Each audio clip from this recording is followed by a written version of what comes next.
Bismillah, salatu wassalam ala rasulillah. Alors on continue. On va voir aujourd'hui le Gigatron. Alors le Gigatron, la première page contient l'architecture globale du Gigatron. Le Gigatron, il est constitué de cette manière. Alors juste une remarque qui est assez importante.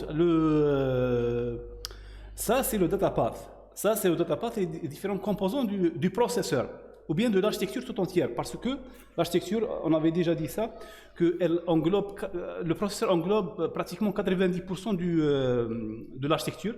Il reste 10%. Le mécanisme des sorties, c'est juste out et x out, si vous pouvez aller voir.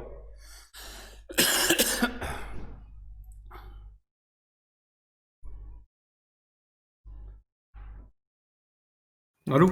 Allô? Ouais. Oui, est-ce que vous m'avez pas entendu?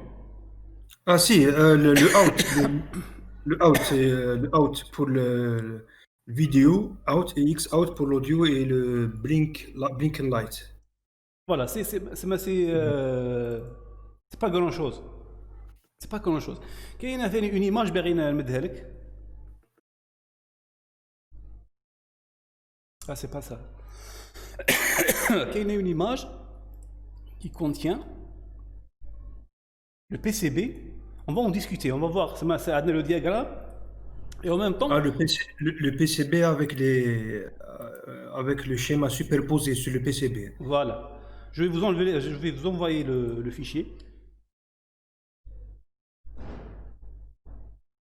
Je l'ai l'image. Hein. Alors moi je l'ai. Hein.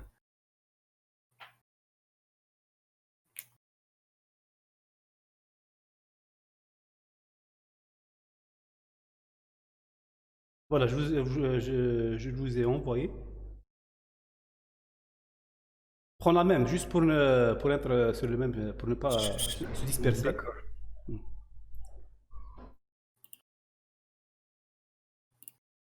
C'est bon. Voilà. Maintenant, on peut commencer. Alors, la première partie. Alors, qu'est-ce que je vais faire? Comment on va procéder?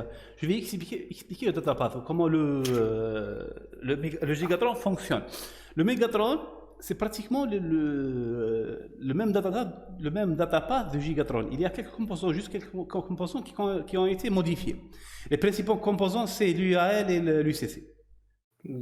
Mais le data path reste le même, reste exactement le même. Voilà. Si on voit par exemple sur le PDF, sur la première page, on va commencer avec la partie la plus importante, qui est le PC, en vert. D'accord. Le PC, c'est deux ROM, je me rappelle bien. Ah pardon, c'est 4 IC. Le PC, alors le PC ici, il est implémenté par ce qu'on appelle des compteurs. Vous les avez déjà achetés. En principe, c'est 74-61. D'accord. 161. Alors, ce sont des compteurs. Les compteurs, on connaît déjà que c'est quoi le compteur? Le compteur, ça veut dire qu'il incrémente plus 1 à chaque fragmentant d'horloge. Chaque fragmentant d'horloge, oui. Voilà. Le PC, il va pointer sur une cellule mémoire de la ROM. On peut voir qu'il fait sortir une flèche. Sur cette flèche, c'est écrit 15 ou bien 16. Voilà, 16. C'est écrit 16. Ça, c'est la taille du bus. Des bus, oui. Voilà. Alors, c'est juste un petit calcul. On a un bus de 16 bits, ça veut dire qu'il va adresser combien de mémoire, combien de cellules mémoire? C'est 2 à la puissance 16. Voilà, 2 à la puissance 16. C'est 256, normalement. C'est 512. Non. Voilà, 2 à la puissance 7, c'est 128. 2 à la puissance 8, c'est 250. Ah, de 2 à la puissance 16. 16, voilà.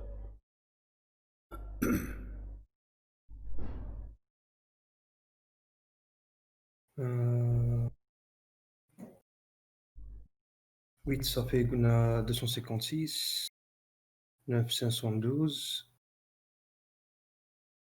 1 giga.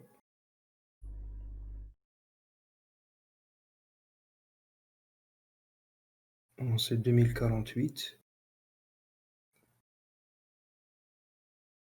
8 gigas. Non, non. Ah, essayez de la voir vous-même. Essayez de la voir. C'est pas 8. Gunnar le 10, c'est 1 kilo. Le 20, c'est 1 méga. Le 30, c'est 1 giga. انا في الديز برك. انا في الديس اسم اميجا اسمها سي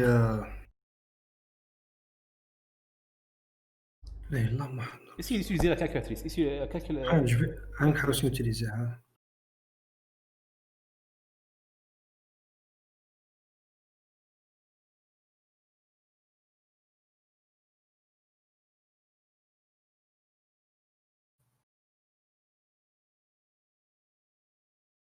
scientifique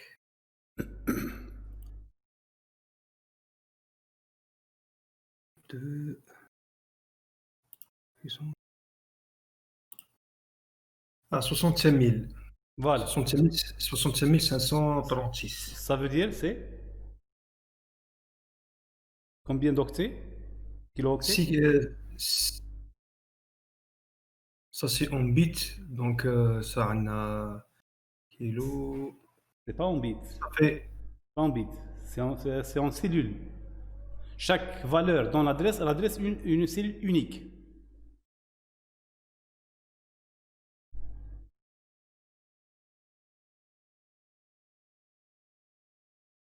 normalement c'est 6 kilos Non. 60 kilos 64 kilos.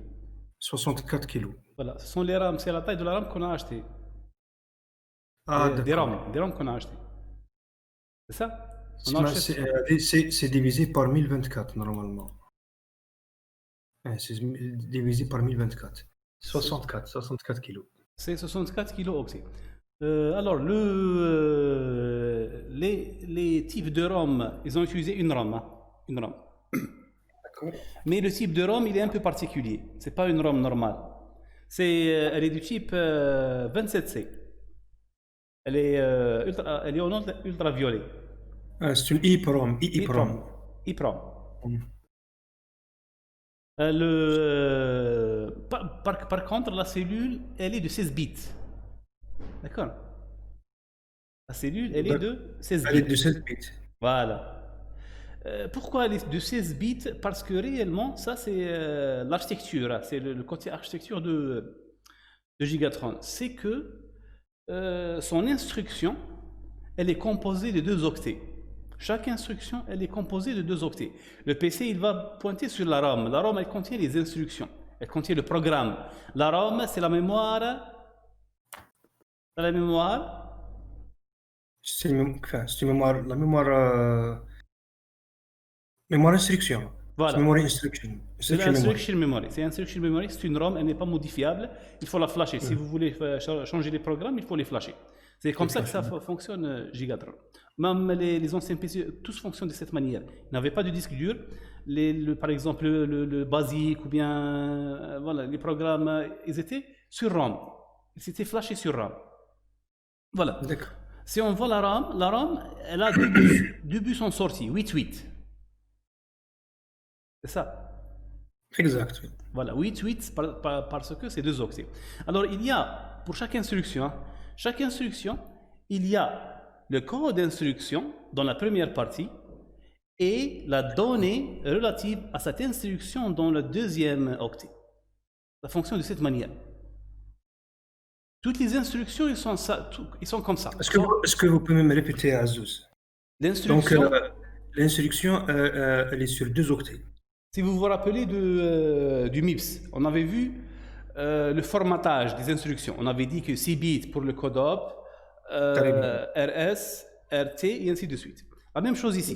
Ici, on a 16, c'est divisé sur 2. On a le opcode sur 8 et on a le data donné sur 8. D'accord. Et le data relatif à cette instruction. À cette instruction. Parfois, il n'est pas utilisé. Il y a des instructions qui ne l'utilisent pas. Il y a des instructions qui l'utilisent. Le genre de données, est-ce que ce sont des données statiques? Bien, c'est des données statiques à l'instruction. Les données ne sont pas modifiées parce qu'ils sont venus de la RAM. On les obtient de la RAM. Le genre de ces données, est-ce que c'est des champs comme le RT, RS, etc. ou bien non? On va le voir. C'est un peu prématuré. On va en parler après. Il y a plusieurs types. ça dépend de l'instruction. L'instruction, elle va l'utiliser de manière différente. Mais pour l'instant, on va dire que c'est une donnée. Là, l'explication, ça va venir après, parce qu'il y a les modes d'adressage, on va voir ça après. D'accord? D'accord. Ouais. Voilà, on a le IR. Le IR à l'intérieur, il contient un 377 registres. D'accord. 377, ça veut dire que l'information, elle part de la RAM, elle est sauvegardée dans le IR, Instruction Register. D'accord. Même chose pour les données. Là, ce chemin qu'on vient de faire, ça s'appelle l'instruction. Quelle partie? Concernant les instructions qu'on avait vues. Le découpage. C'est la partie du fetch. Fetch, voilà, c'est la partie du fetch. Le fetch toujours comme ça, on démarre du PC, on cherche dans la mémoire, on trouve l'instruction, on la met dans le IR, dans son registre, et le IR, il donne vers le CU, c'est bon, on a fait le fetch. D'accord. L'étape suivante, c'est que le CU, il va recevoir le code de l'opération. Azouz, le CU, là, c'est quoi? C'est un circuit combinatoire. Un circuit combinatoire. D'accord. Il fait quoi exactement? C'est l'UCC. C'est l'UCC. C'est le Ah, décodage. d'accord. C'est le command unit. Ah, Voilà, d'accord. c'est le command unit, c'est l'UCC. C'est l'UCC, il va décrypter l'instruction et il va lancer les signaux de commande. C'est exactement le même principe qu'on avait vu On avait vu. Ah, d'accord. Ok. dans Deluxe. Bien sûr, les petites flèches en couleur qui sortent du CU.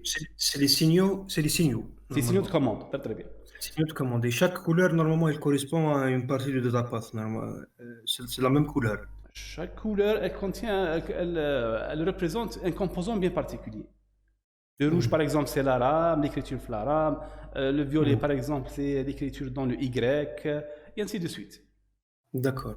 Ce sont les signaux de commande. C'est exactement le même principe qu'on avait vu sur le MIPS. On a, voilà, là, on vient de terminer le fetch. Ça, c'est la fetch, décodage de l'instruction. Le CU, c'est un circuit combinatoire, c'est l'UCC, d'accord. Il va directement lancer les commandes pour exécuter l'instruction sur le datapath. Et bien sûr, c'est un mot-clé. Lorsque je vous ai dit, c'est un mot... comment on appelle ça? Si je vous ai dit que l'UCC, c'est un circuit combinatoire, ça veut dire notre architecture, elle est de quel type? Cyclonique. Voilà, très bien. Voilà. Elle est monocycle. Notre architecture est simple, elle est monocycle. Elle est plus simple. D'accord. Par contre, elle contient plus de composants. On connaît le trade, on connaît la balance. Voilà, pour le D, là, il a deux chemins. Il a le bus D et il a le MAU. C'est ça. Le D, la donnée. Ah, je vous suis, Azouz. Voilà, très bien. C'est pas les deux. C'est en fonction de l'instruction. L'instruction, parfois, elle fait passer le D vers bus D ou bien vers le mot en jaune. Le mot, ça veut dire memory. Address unit, normalement. Address unit, très bien. C'est memory address unit. C'est responsable de l'adressage. C'est l'unité responsable de l'adressage des instructions. Alors, le bus en bleu. Le bus D, il permet l'entrée de la donnée dans le bus en bleu qui est très important. Le bus en 8 octets en bleu, c'est le bus principal qui va contenir la donnée. C'est le bus principal. Ça, c'est le bus. Donc, on va voir le data path, il se compose de deux bus. Il se compose de deux parties. Il y a la partie qu'on vient de voir avant le bus bleu. Il y a la partie après le bus bleu. D'accord? D'accord. Le bus bleu, il est très important. Alors, avant de continuer, on a vu... Le bus D, il ne s'agit pas de multiplexeur. Hein. Je n'ai pas encore expliqué, mais je vais l'expliquer. Je vais venir étape par étape. D'accord, ok. Tout ce que je veux faire, je veux revenir à l'image réelle du PCB. Juste pour voir pour voir comment les composants qu'on avait vus. On avait vu le PC, c'est en vert. Le PC en vert, oui. Voilà. Il y a PCH, PC Low. Ça veut C'est dire les 8 octets H et 8 octets pour le low. high, low, très très bien. Ils sont La partie directement. high, le high, Azouz, le high, il contient l'instruction normalement et le low contient la donnée. Non. Ou bien l'inverse. Le PC, non. Le PC, c'est un compteur. Il contient juste l'adresse de la cellule. Ah, d'accord, oui, Hmm. c'est à partir de l'EEPROM. C'est l'EEPROM. L'EEPROM qui va se diviser. Alors, il est en dessous, on trouve l'EEPROM. On peut dire directement 60K fois 16. C'est exactement ça. Très bien, oui. C'est 60K fois 16. En dessous de l'EEPROM, on a le D et le IR. Azouz, Oui. le 60K fois 16, Hmm. donc c'est 64 000 cellules de 16 bits. 16 bits, Ça voilà. s'écrit comme ça. Voilà, d'accord. Voilà, ça se lit de cette manière. 60K cellules de 16, De 16 bits, de 16 bits. chacune. On avait dit, là, c'est subdivisé en deux. D et opcode. Et voilà, Le opcode, il est dans le IR et le D, c'est la donnée. d'accord. D'accord. Le IR, il est directement branché vers, en blanc en bas, c'est la partie, JBus. C'est la euh, partie l'UCC. C'est l'UCC. c'est C'est l'UCC. Control Unit. Vous allez voir qu'il prend beaucoup de place. Il est assez complexe. Franchement, il est assez complexe. Ils l'ont fait d'une manière. C'est un circuit combinatoire. Ils l'ont Ah, conçu d'une manière, un circuit combinatoire. Quoique, il est complexe, contient plusieurs composants. Là, on l'a réduit en 3 portes. Juste. Il contient des diodes, des résistances et plusieurs choses. On va pas, heureusement, on ne va pas le détailler. D'accord. d'accord. Le D, on avait dit que le D, il est branché sur 2 chemins, sur le MAU en jaune et le bus D. C'est ça. Le D, d'accord, oui. Bus D, c'est en bleu. Mais il est un peu loin pour la partie jaune, pour la memory address unit. C'est en bas, mais c'est les. Vous pouvez passer le. C'est juste l'une des couleurs qui nous signale. Juste la remarque ici, c'est que le bus en bleu, on peut voir qu'il parcourt toute la carte. Toute la carte, oui. D'accord. Voilà, on revient vers le schéma global,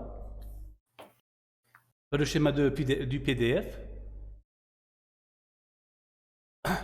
Alors le bus D en bleu, c'est quoi? C'est, en principe, c'est les 74 140. On a ces circuits-là, non? Alors, Azouz, وش من circuit? C'est le bus D en bleu. D'accord. C'est le C'est les 74 140. 140. On a ça ou pas? Je travaille en Ah, mémoire. On n'a pas ça. on les a pas. Attends, je me rappelle pas. Les 240 et 244, les 157. 240, voilà. 240, 240. d'accord. C'est quoi? 240. Ouais. Je ne sais pas. لازم نشوف لا. Ça me fait rien. Ce sont des tri-state buffers. Ah oui, c'est Voilà. le Tri-State. Oui. Voilà. On a le bus bleu qui est partagé pour, on va voir qu'il sera partagé par plusieurs entrées. Là, l'accès au bus, il ne se fera qu'avec un tri-state buffer. On avait déjà parlé du tri-state buffer, c'est vrai ou pas? Bien sûr, oui. Qu'est-ce qu'on avait dit? C'est avec le Tri-State Buffer qu'on peut gérer l'utilisation du bus lorsqu'il est utilisé par plusieurs composants. Très, très bien. On va faire un exemple. Donc, Hein?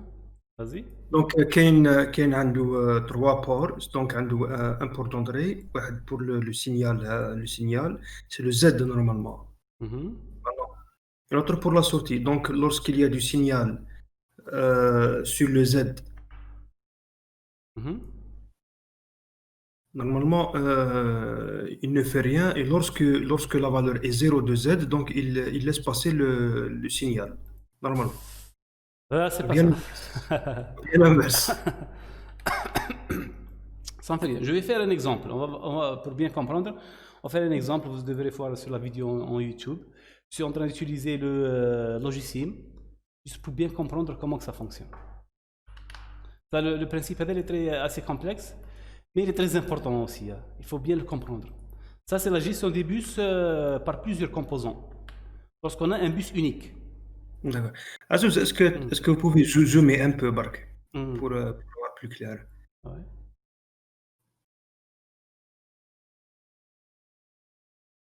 Voilà.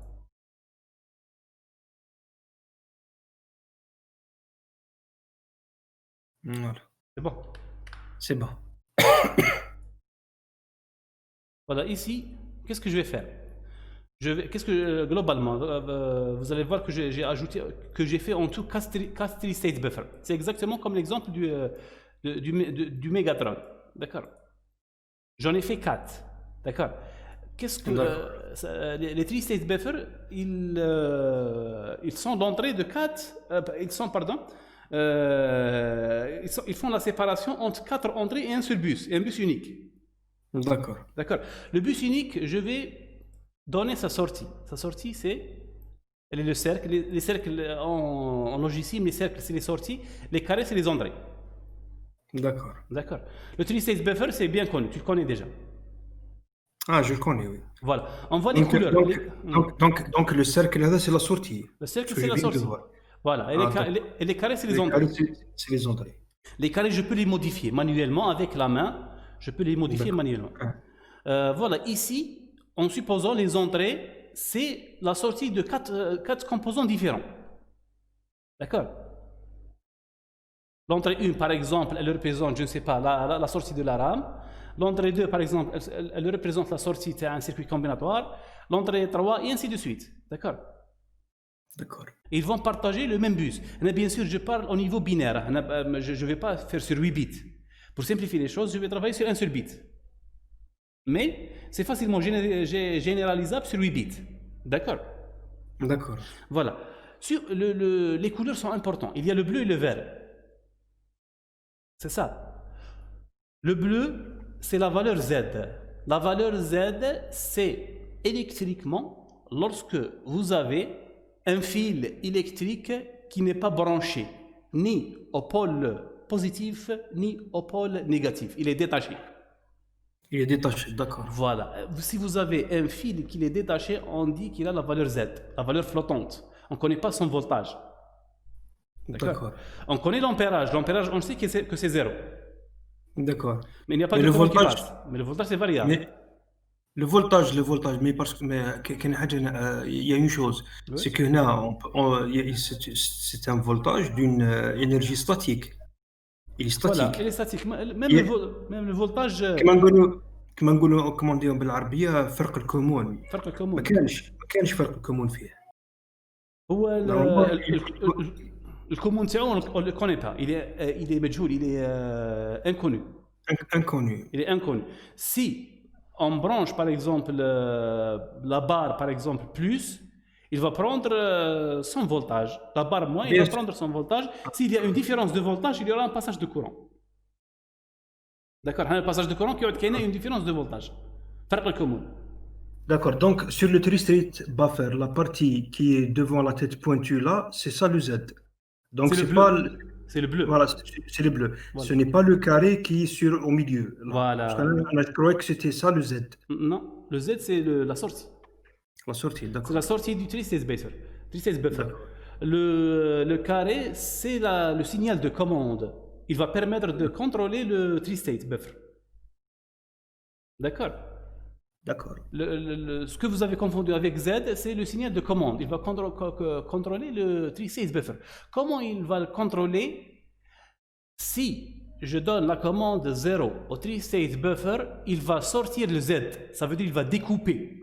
Il va découper l'entrée de la sortie. Il va laisser le fil flottant. C'est comme un interrupteur. C'est comme par exemple un interrupteur. Lorsque tu l'éteins, ça veut dire qu'il n'y a pas de connexion. Il n'y a pas de connexion, bien sûr. Voilà. Le contraire, si je mets 1 par exemple, dans le signal de contrôle, qu'est-ce que je fais? Je ferme l'interrupteur et je fais passer l'entrée du three-state buffer vers la sortie. Il n'est plus Z. Il n'est plus Z. Vous voyez l'exemple ici. Là, je viens d'allumer le premier three-state. Allumer, ça veut dire que je fais passer le signal 0 de la première entrée. Est-ce que vous le voyez? Ah, je le vois, oui. Voilà, le signal de bus il est devenu 0. D'accord. Si je change par exemple l'entrée de la première, du premier composant, du premier twisted buffer, vous allez voir que ça va suivre. Ça va suivre, oui. Ça va suivre. Ça veut dire, on dit que le premier composant ou bien le premier twisted, il prend contrôle Du bus. du bus. Alors que les autres, c'est obligatoire. Ils doivent être éteints. Ils doivent être découpés. C'est obligatoire. C'est pour éviter le court-circuit. Pour éviter ce qu'on appelle techniquement la contention. Pour éviter que le 0 se fasse un conflit avec le 1. Le 1, oui. D'accord, voilà. Je vais éteindre le premier. Ça va devenir Z. Maintenant, le bus, il est vide. Je veux, par exemple, prendre le quatrième. J'active le buffer du quatrième. Et là, c'est le quatrième, je le change. C'est le quatrième qui prend contrôle du bus partagé. D'accord? D'accord. Voilà, c'est ça le principe. Et le twisted buffer est très important pour ces cas. Il est très important parce qu'il permet de faire ça, de partager un bus. D'accord? Voilà, ça c'est l'exemple. Y a-t-il des questions? Est-ce que vous l'avez bien compris? Ah, c'est bon, c'est bon. Très bien. Le même principe est dans le bus en bleu. C'est exactement le même principe. Il y a plusieurs composants. En principe, il y en a, je ne me rappelle plus, il y en a 4. C'est exactement le même exemple. Il y en a 4. Ces 4-là, ils vont partager le bus de la même manière. Voilà. Il y a la rame, il y a le bus D, il y a le bus IN, il y a le bus AC. AC, il vient de l'accumulateur. Le IN, il vient de la manette. De l'entrée, c'est la manette. La RAM, elle est connue. Le bus D, il est connu. Et le CU, l'UCC, l'UCC de commande, pour chaque instruction, elle doit éviter les conflits. C'est elle qui va contrôler l'arbitrage de ce bus. Elle ne va activer qu'un seul. C'est elle qui va commander le twisted buffer.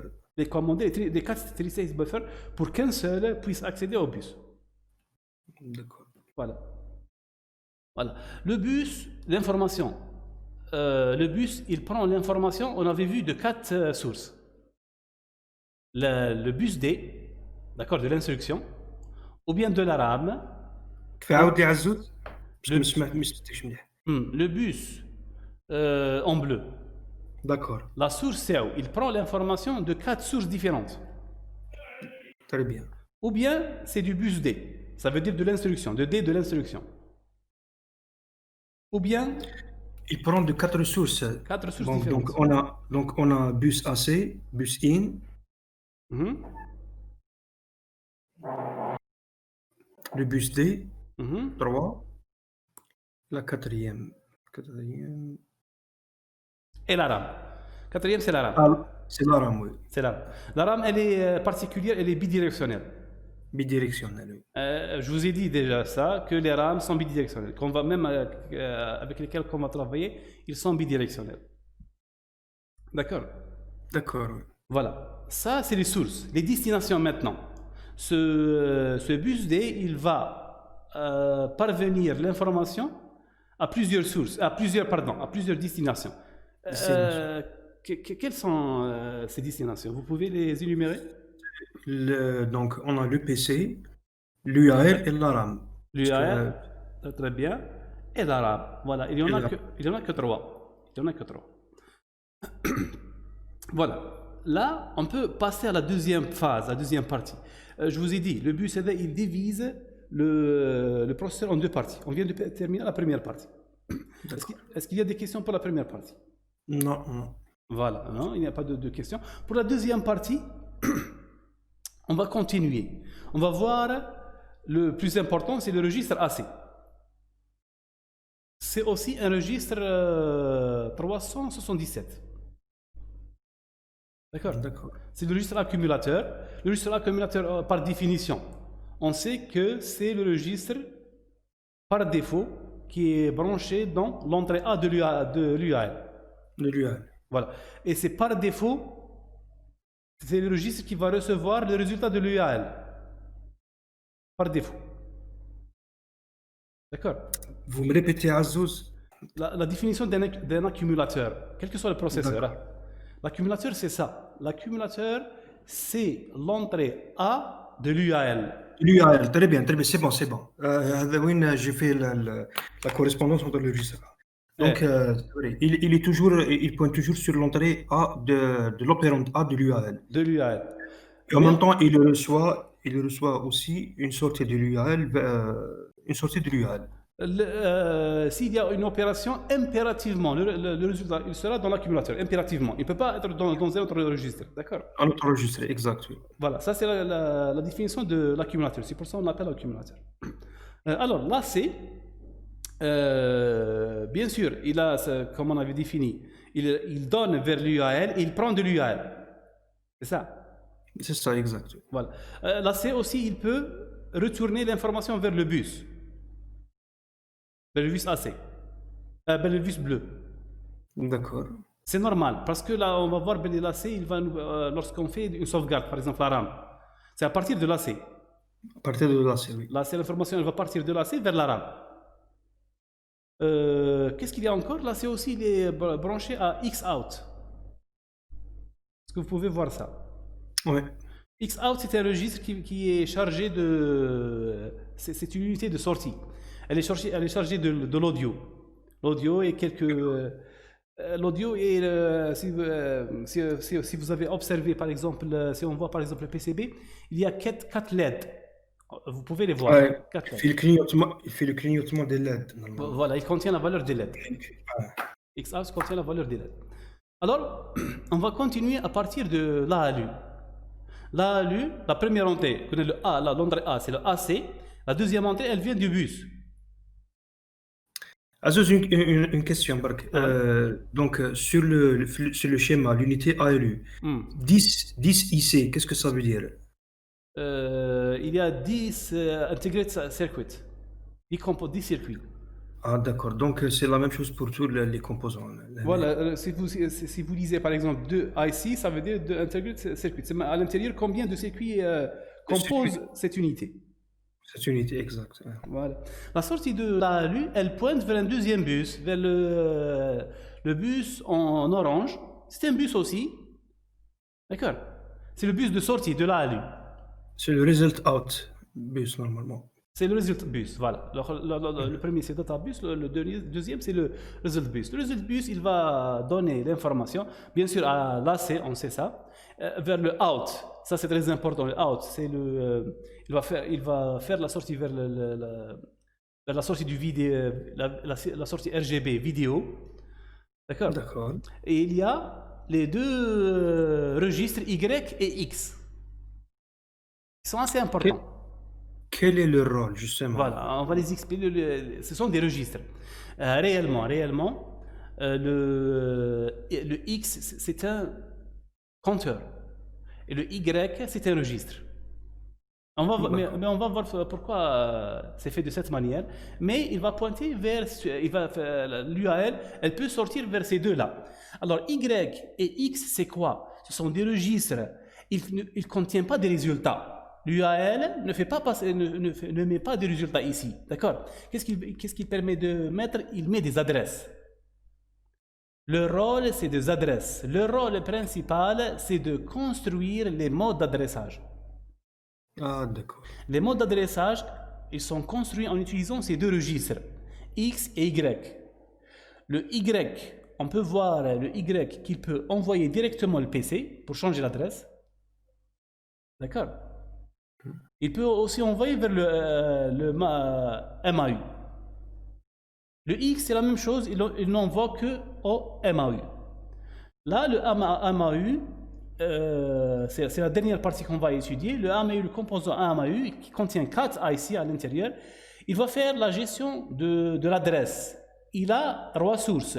Il peut prendre de la donnée de l'instruction, il peut prendre de Y, il peut prendre de X. Et il va générer quoi? Une valeur sur... Ouais. Sur 16 bits. Sur 16 bits. C'est-à-dire la valeur, c'est une adresse. Une adresse sur la RAM, c'est ça? Oui. Sur la RAM qui est de taille?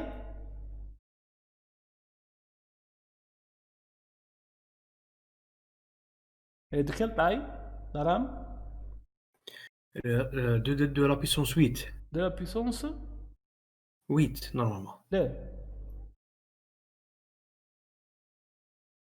Pourquoi? Ah, de la puissance 16. De la puissance 16. Voilà, la bus De la d'adresse, c'est puissance 2 16. puissance 16. 64 kilos. C'est 64 kilo-octets. Ici, on peut Kilo. dire octet. Octet, d'accord. Pourquoi on dit octet? Parce que... Parce que c'est une mémoire, donc on sauvegarde des données. Non, parce qu'on sait que la sortie, c'est 8, la RAM. Le bus de données, c'est 8. Ah, d'accord. Voilà, c'est l'octet. Ça veut dire que la cellule, elle est sur 8 bits. Contrairement à la RAM. À la RAM, oui. La RAM, la sortie, elle est sur 16.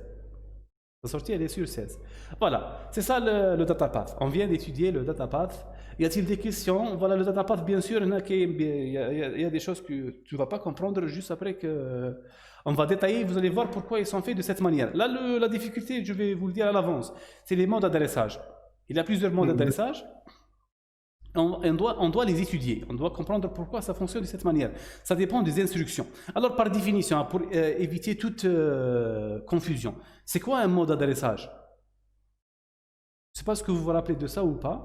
Le mode, non, pas beaucoup, mais le mode d'adressage, c'est la façon dont ou bien c'est la façon avec laquelle on va extraire une donnée. Donc, c'est la façon dont l'adresse elle est conçue. L'adresse, elle est conçue, oui. Ici, c'est c'est l'unité MAU qui est responsable de ça. Réellement, le mode d'adressage, il faut... Parce qu'il y a l'adressage direct. Donc, on a l'adresse, elle est directement disponible sur la mémoire, donc on peut extraire avec. Il y a l'adressage indexé, et normalement, il y a 4 modes d'adressage, normalement. Les modes, ça dépend du processeur. Ça dépend. C'est variable. C'est variable. Par exemple, je vais vous dire, par exemple, j'ai travaillé sur le 6502. D'accord. Il contient 13 modes d'adressage différents. 13. Par exemple, il en a beaucoup. Il y a des processeurs qui contiennent 2, 3. Mais le 6502, il est célèbre par ça. Il contient beaucoup de modes d'adressage. Mustafa, c'est le moment de s'arrêter, non? C'est le moment de la prière, oui. Voilà, on va prier, on va revenir Inch'Allah. juste après. Ah, d'accord, salam alaikum. Ah, d'accord, comme salam, ça. Bismillah, alors on continue. Alors, où est-ce qu'on était? On était sur les modes d'adressage, c'est ça? T'arrives, oui. Les modes d'adressage, on avait entamé la définition des modes d'adressage. Les modes d'adressage, on avait dit que non, on va spécifier. Le mode d'adressage concerne la partie architecturale. Ça veut dire c'est l'assembleur, c'est comment programmer la machine. D'accord, ça concerne principalement l'assembleur. D'accord. Chaque assembleur a ses propres modes d'adressage.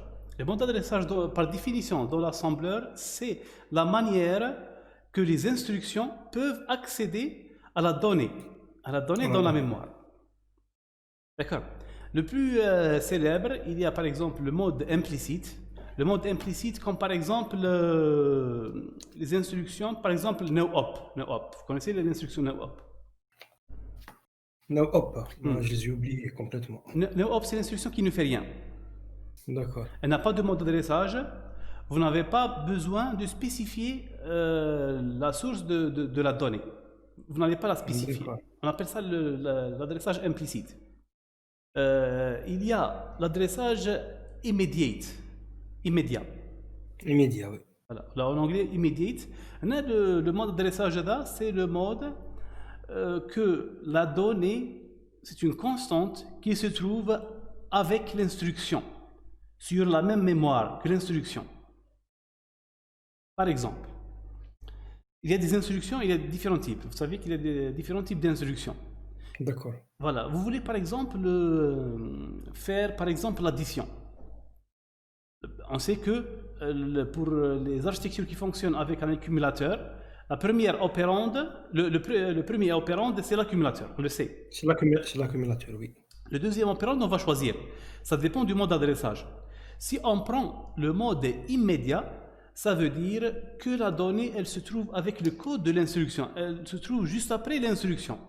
D'accord? D'accord, Ça, d'accord. ça veut dire si on utilisait par exemple le gigatron, on avait deux parties, on avait le IR et le D dans l'IPRAM. Mhm. On a le IR et le D. Le D, il va contenir l'immédiate.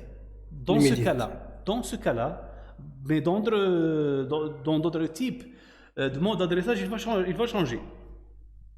D'accord? D'accord. Voilà, ça c'est le deuxième type, c'est l'immédiat. Il y a par exemple l'adressage qu'on avait vu, que vous avez fait sur le MIPS. C'est indexé. Avant cela, pardon. Avant cela, on va parler du mode absolu. Le mode absolu. Le mode absolu, ça veut dire que maintenant, la donnée D dans le gigatron, ça ne représente pas une valeur, ça représente une adresse directe sur la mémoire. D'accord. D'accord. Ça, on appelle ça le mode absolu. Le mode Absolu. absolu, ça veut dire l'information, elle n'est pas dans l'instruction, mais c'est une adresse. Ce qui se trouve à côté de l'instruction, c'est une adresse. C'est pas la donnée, c'est pas la valeur de la donnée, c'est une De la adresse donnée. qui va nous permettre de récupérer la donnée dans la RAM. Voilà. Voilà. Ça, c'est le mode absolu. Il y a le mode, il y a le mode indexé que vous avez fait, Indexé. que vous avez fait.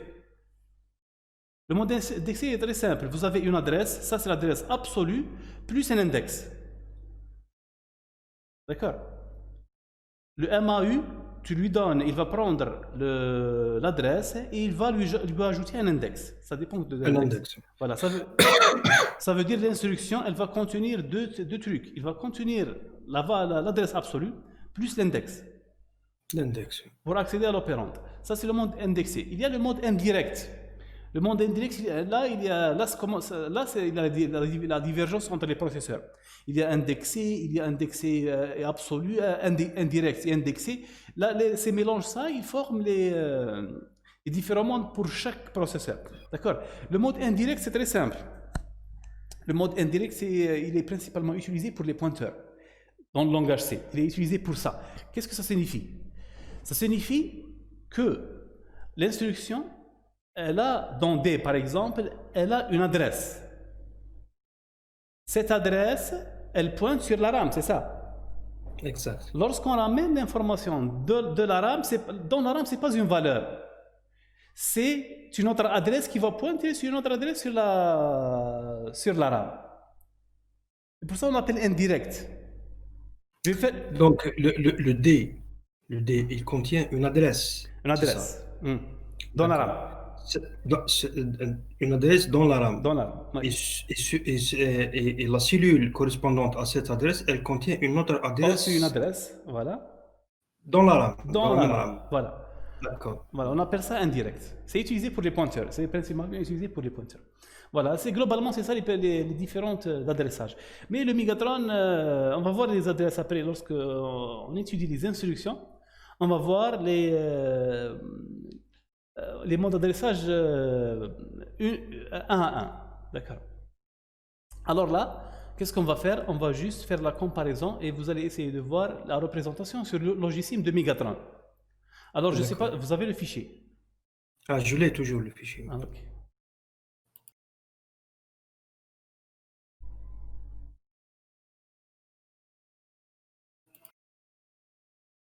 Non, non.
Alors?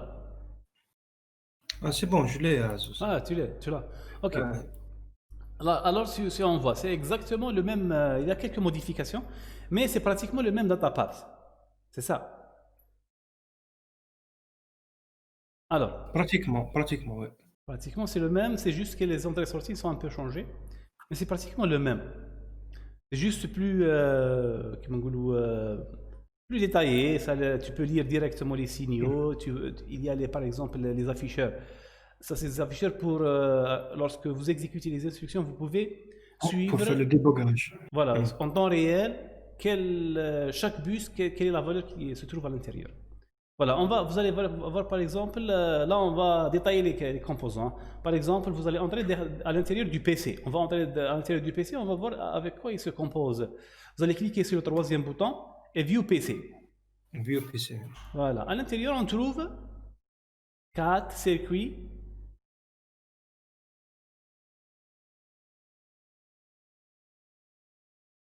C'est des 161, c'est des 74, 161. Vous les avez achetés, voilà, ce sont des compteurs. Des Compteurs compteurs. sur 4 bits, il y en a 4, ça veut dire qu'il y en a 16 en tout. Voilà. Comment Mhm. le compteur, est-ce qu'on avait étudié le compteur? On les avait étudiés dans les circuits séquentiels. Le Hmm. compteur, mais je pense qu'il n'a pas été étudié, le chapitre, non? On l'a pas fait. On l'a pas fait. Hmm. Alors les compteurs, C'est- hmm. Je sais pas, est-ce que vous Je vais connaissez? juste, je vais juste jeter un œil. Normalement, on l'a pas fait, hein.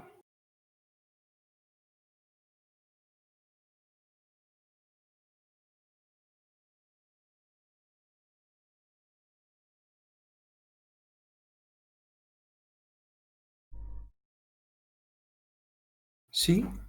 Ah, si, si. Vas-y, dans la définition. Donc, un compteur est un circuit séquentiel arithmétique composé d'une horloge, d'un additionneur et un registre réinitialisable. Un compteur à n bits un compteur à n bits عنده n bits en sortie. Comme montré sur la figure, le reset sert à réinitialiser le compteur binaire à 0. Au montant de l'horloge, il incrémente les deux n bits, 2 à la puissance n bits. Voilà. En principe, est-ce que c'est compréhensible? C'est pas compréhensible. Est-ce que vous pouvez me décrire comment ça fonctionne? Donc, nous avons un additionneur. Hmm. À la sortie de bon, c'est un additionneur de deux opérandes et une sortie. Hmm. Donc, à la sortie, il y a un registre. Hmm. Ce registre, il a un port de réinitialisation et à sa sortie, il retourne à une opérande de l'unité arithmétique. Uh-huh. La deuxième unité, l'unité arithmétique, c'est quoi? C'est l'accumulateur normalement. J'arrive pas à voir. Où est-ce que vous lisez? Je dois À la vous. page 14, chapitre 1, la page 14. Parce que j'ai le chapitre où je l'ai effacé. En tout cas, je devais le télécharger. En tout cas, je vais le retélécharger. La dernière version que je vous ai envoyée, elle a les deux, elle comporte les deux chapitres. Ok.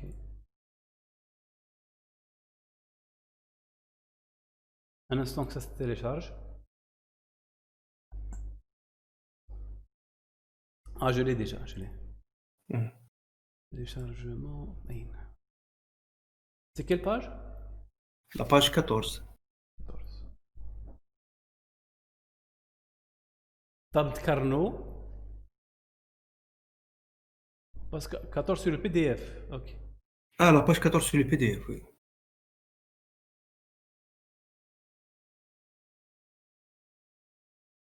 Voilà, page, c'est ça. Voilà, page 14. Compteur. Un compteur est un circuit séquentiel arithmétique composé d'une horloge, un additionnel et un registre utilisable. Un compteur à un bit à 1 en sortie, comme montré sur la figure. L'horloge, le reset sert à réinitialiser le compteur à 0 montant de l'horloge incrémente les deux à la puissance 1 bit. Compteur à 1 bit.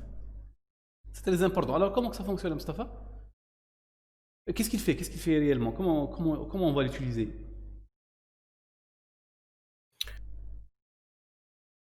Bon, c'est un circuit séquentiel, donc il est composé de deux circuits. Donc le premier, c'est un additionneur, ou bien une unité arithmétique Mhm, qui fait l'incrémentation plutôt, mhm. fait l'incrémentation à 1. Donc le résultat, il est sauvegardé sur le registre. Et le registre. Et puis cette valeur, elle est réutilisée donc, dans sa sortie. Elle va renvoyer vers l'opérande de l'unité arithmétique pour l'incrémenter une autre fois. Voilà. Très bien. Concrètement, comment que ça fonctionne? Mhm. Concrètement. Concrètement, Voilà. Si vous avez par exemple 161, comment vous allez l'utiliser? comment Azus? Vous avez le 161. C'est un compteur. D'accord. Comment vous allez l'utiliser? Comment on va l'utiliser? Donc c'est un compteur, donc C'est un il a, compteur. il a l'unité arithmétique plus le registre. Hmm. Comment on l'utilise? Comment on l'utilise? Comment on l'utilise dans notre circuit? Comment il va se comporter?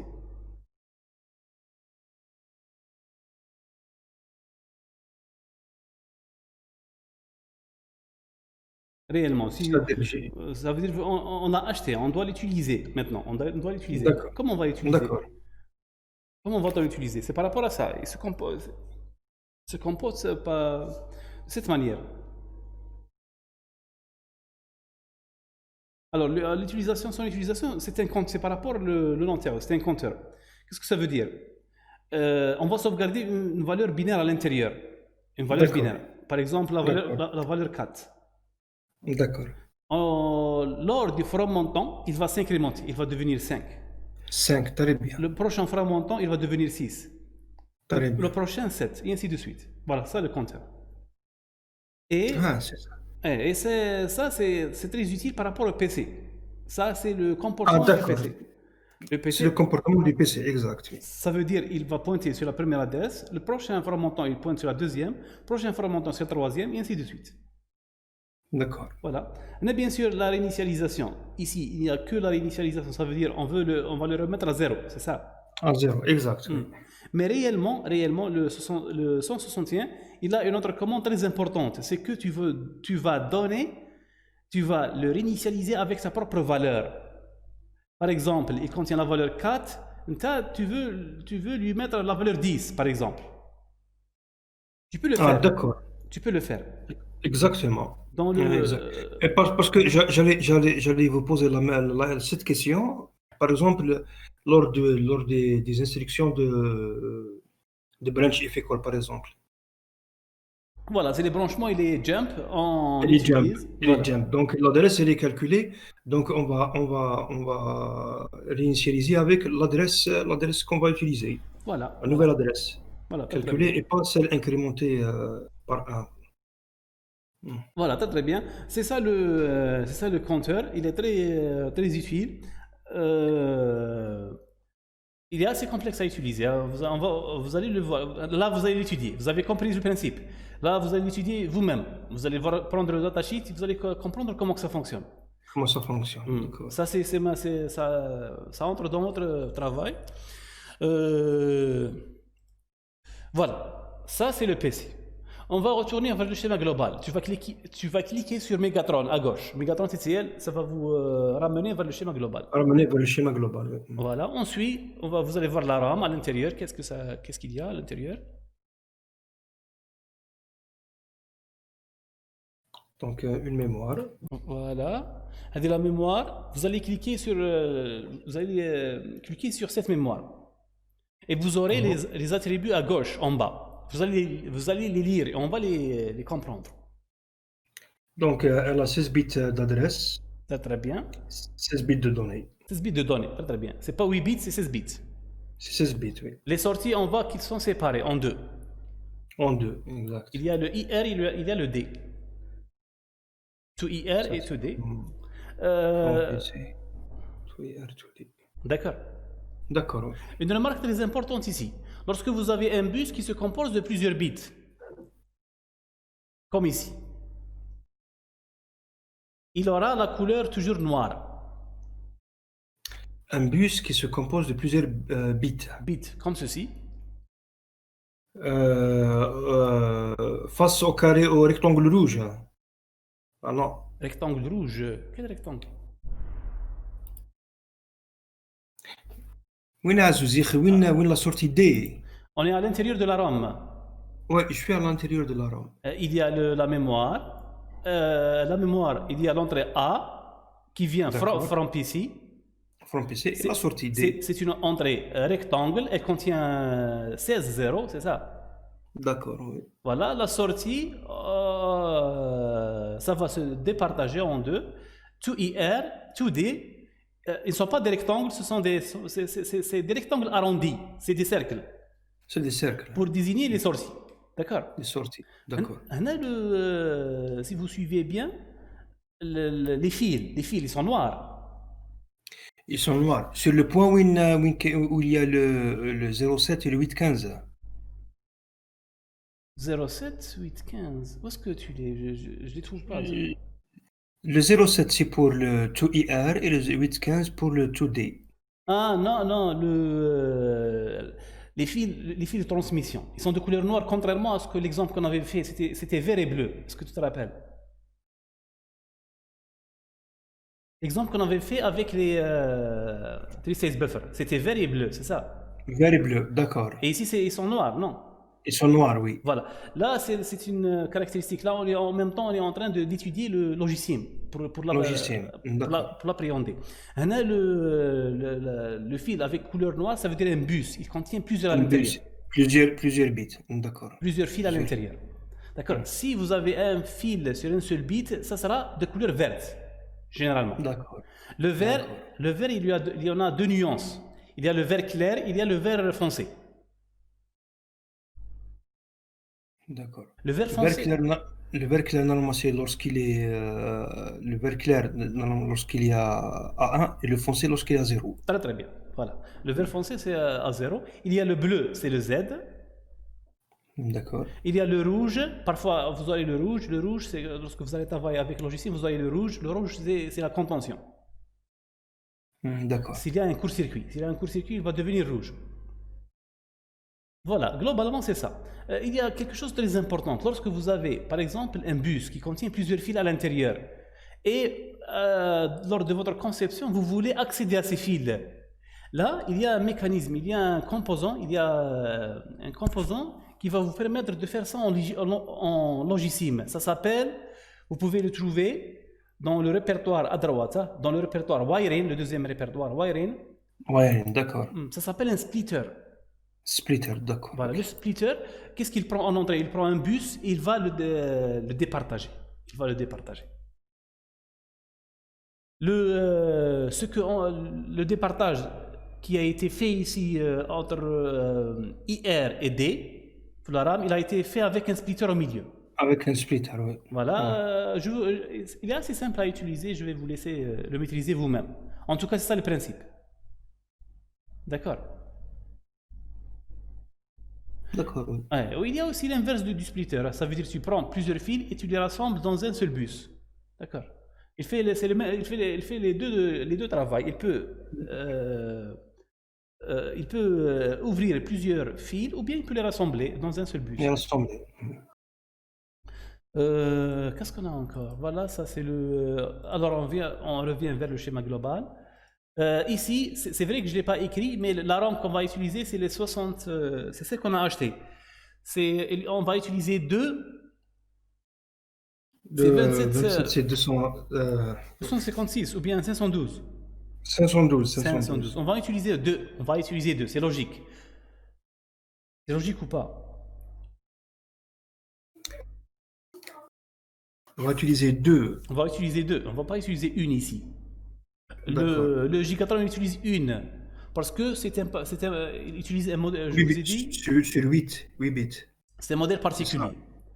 Voilà, ce qu'on avait acheté, la cellule, elle est sur 8 bits. On doit utiliser deux. D'accord. Exact. Ça veut dire, si on prend une adresse quelconque, une adresse X, une adresse par exemple, l'adresse 10 comme exemple. L'adresse, on voit là entrer dans la ROM 1 et aussi l'entrée dans la ROM 2. Mais la ROM 1, elle va représenter les IR, les opcodes, les instructions. D'accord. Et la deuxième ROM, elle va contenir les données. Très bien. Voilà. On n'aura pas besoin de splitter. Ça veut dire qu'ils seront splittés par rapport à la ROM. Par la ROM, oui. Voilà. On continue. Vous allez entrer, par exemple, on va entrer à l'intérieur du bus D.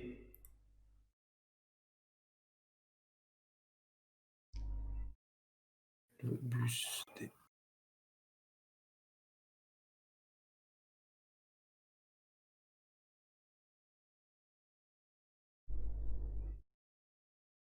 D'accord, c'est le 244. Voilà, 44. Je vous ai précisé que c'était un 3-state buffer. Il contient 8 3-state buffers à l'intérieur. Et vous allez les commander avec 1G et 2G. D'accord. D'accord. Et là, c'est aussi la même chose. C'est à vous de comprendre comment que ça fonctionne. Vous 1G et 2G, donc ça vient de l'unité de contrôle normalement. Oui, ce sont les signaux de commande pour Le signe de le commande. 74 244. Et là, c'est à vous de voir. Là, vous devez étudier. C'est facile, ce circuit est facile. Comment le 74 244, vous allez voir, télécharger le datasheet et vous devrez comprendre comment que ça fonctionne. Ce circuit est assez facile. Il y a des circuits comme par exemple le compteur. Le compteur, le 161. C'est assez complexe, mais vous devrez le faire. Vous devrez le faire. D'accord. Même donc, qu'est-ce que je dois faire? Donc, pour chaque Circuit de pour data. chaque circuit, je dois voir le datapath et comprendre comment ça fonctionne. C'est pas le datapath, c'est le datasheet. Plutôt le datasheet. Datasheet, voilà. Et comprendre comment que ça fonctionne électriquement. Tu dois comprendre comment il fonctionne, tout seul. D'accord, Voilà. d'accord. Voilà, on continue à voir juste les différents composants. À l'intérieur du CU, on va voir à l'intérieur du CU. Là, c'est bien clair.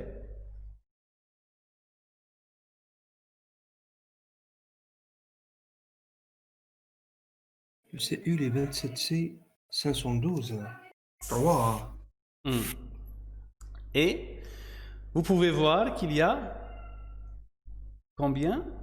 Il y en a 3, 27, 512, c'est ça? Exact, oui. Moi, j'ai mis 512, j'ai pris la valeur maximale. Mais on avait pris avec le 4 kilooctets, c'est ça? Parce qu'on a ramené les 27 32. 27, 32, voilà, c'est 4 kilos d'octets. 4 kilos, oui. Voilà, ici, c'est le bus adresse qui va diminuer. C'est ça ou là? La différence, c'est le bus adresse. Exact, c'est le bus d'adresse, oui. Si vous remarquez ici, à l'intérieur de l'IR, ici, le bus d'adresse, il n'utilise que 8 bits. Moi, j'utilise que 8 bits. C'est pour ça, lorsque on voulait acheter, je vous ai demandé de choisir une valeur, quelle que soit la valeur. 1 kg, c'est acceptable. Pourquoi pour moi c'était 1 kg acceptable? Parce que je savais que 1 kg, il est sur 10 bits. 10 bits, voilà. Moi c'est 8 bits, mettez suffisant. D'accord. Ouais. Là, D'accord, oui. j'ai utilisé les 8, ça veut dire on va utiliser que 256 cellules. Les autres, ils ne seront pas utilisés. Ils seront gaspillés, ils ne seront pas utilisés. On n'a pas besoin de les utiliser. D'accord. D'accord. Ici, on a utilisé 3. Pourquoi on a utilisé 3? Parce qu'on a plusieurs signaux. Le signaux, en principe, il y en a une vingtaine. Alors, les signaux, c'est les mêmes signaux que vous avez fait dans le chapitre précédent lorsque vous les avez énumérés dans la table. Ce sont des signaux, chacun qui va contrôler un composant bien défini. D'accord? D'accord. Donc l'unité de commande, elle est composée uniquement de mémoire EPROM. De mémoire EPROM. À la base, lorsque vous m'avez posé la question, c'est quoi à l'intérieur de l'UC ou bien de l'UCC, je vous ai dit que c'était un circuit combinatoire. Mais je l'ai implémenté avec des RAM. Ça, réellement, ça, c'est une technique. C'est une technique en électronique. On appelle ça, dans l'électronique numérique, on appelle ça, j'ai oublié le nom. On appelle ça le...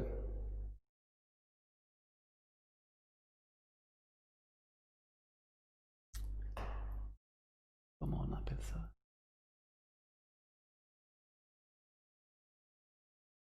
Je l'ai oublié, je vais m'en rappeler après. Mais c'est une technique qui est utilisée, elle utilise, ça veut dire qu'une RAM peut représenter n'importe quel circuit. N'importe quel circuit combinatoire. Comment ça? Comment que ça se fait? Elle est très simple. Là, la technique, elle est très simple. Ah, je me suis rappelé. On appelle ça lookup table. Ah, d'accord. Ou bien, en abréviation, on appelle ça le LOOT. LOOT. L-O-T. Lookup table. Donc, lookup table, donc les signaux sont prédéfinis dans la mémoire. Donc, on récupère directement l'information et suivant le nombre de bits, où il y a le signal 0, c'est 0, où il y a 1, il y a 1, c'est ça.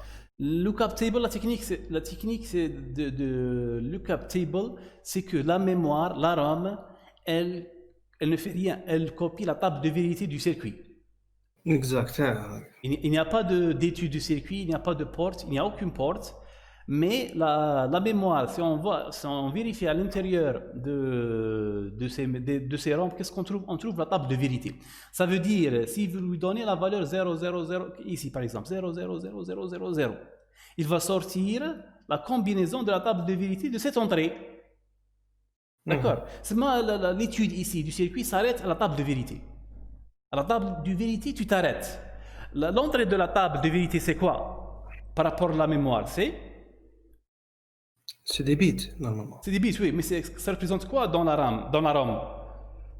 Ça représente l'adresse. Une adresse, exact. Ça représente l'adresse. Et la sortie de la table de vérité, ça représente? C'est la commande. Non. C'est la sortie de la RAM. C'est assez complexe, ça, il faut suivre. On suppose, par exemple, on va prendre un exemple simple. On va prendre la porte AND. On connaît sa table de vérité, elle est très simple. D'accord. La porte AND, c'est 0, 0, 0, 1. D'accord. Les combinaisons, c'est 0, 0, 0, 1, 1, 0 et 1, 1, 1. Ça, c'est la table de vérité de AND. Si on voulait implémenter ce circuit combinatoire basique en utilisant une RAM, c'est très simple. On va prendre une RAM qui contient un bus d'adresse de combien de bits? De 2 bits. De 2 bits, oui. De 2 bits parce que j'ai deux A et B, j'ai deux entrées fatales de A et vérité. B, deux opérants. Très bien. Les sorties, le circuit combinatoire c'est 1 bit. 1 bit. Ça veut dire la mémoire que je vais utiliser, la RAM que je vais utiliser une RAM qui contient 4 cellules. Chaque cellule, elle contient 1 bit. D'accord. Et je vais la remplir 0, 0, 0, 1. De cette manière, j'ai 2 bits, hein? C'est ça, dans l'adresse. Si je donne l'adresse 0, 0, je pars vers la cellule 0. 0. Qu'est-ce qu'elle contient à l'intérieur? 0. Elle va sortir 0. Et c'est exactement le comportement de notre circuit combinatoire. D'accord. C'est le même principe pour... c'est ça le principe, ce qu'on appelle des lookup table. On appelle ça les loots. Les appels loots. Ils sont très utilisés dans les FPGA. Les FPGA, ils disent toujours ça, la loot, les cellules, la cellule et la table loot. Ils parlent de ça. D'accord? D'accord. Voilà. Ça, ça veut dire, c'est un circuit, à la base, Gigatron, il contient un circuit combinatoire complexe. Il contient plusieurs composants. Alors, je les ai enlevés et je les ai remplacés par des tables loot. D'accord. Non, je ne veux pas m'étaler. Qu'il y ait des inconvénients, qu'il y ait des avantages pour cette technique. Mais on ne va pas s'étaler, on va avancer. D'accord. Voilà. Là, c'est le CU. Qu'est-ce qu'on devrait encore voir? On va voir la RAM. On va à l'intérieur de la RAM. Alors,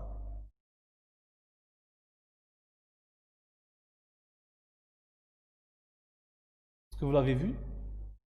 Ah, c'est bon. C'est bon. Alors, la RAM, elle contient des portes logiques. C'est ça. Exact. Avec les portes logiques qui sont fictifs, ils ne sont pas réels. Ils se trouvent à l'intérieur de notre RAM qu'on avait acheté. On avait acheté la 62 256. 256. Ils sont à l'intérieur. Pourquoi j'ai utilisé ça? Parce que Logisim, il ne permet pas de créer un port d'entrée-sortie en même temps. Il n'a pas cette faculté. À chaque fois, on a besoin, c'est un défaut, à chaque fois, on a besoin de l'émuler. Ces portes logiques ou bien ce circuit qui se compose de three-stage buffer, il permet d'émuler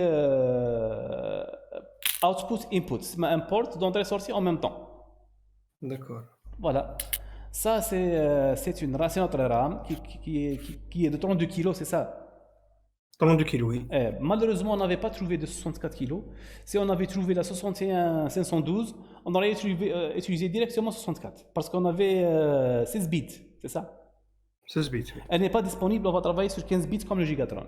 On a eu le même problème que Gigatron. Gigatron aussi, ils n'ont pas utilisé le dernier bit. Ils ont travaillé sur 15 parce qu'ils n'ont pas pu trouver des RAM de 64 kg.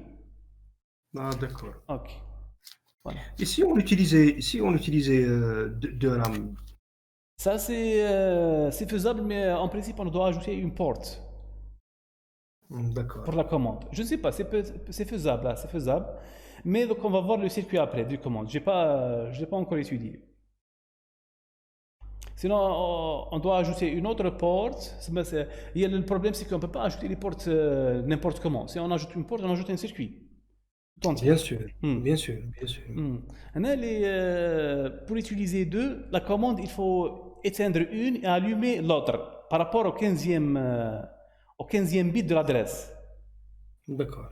C'est lui qui va faire deux, mais on va voir après. On va voir le MAU.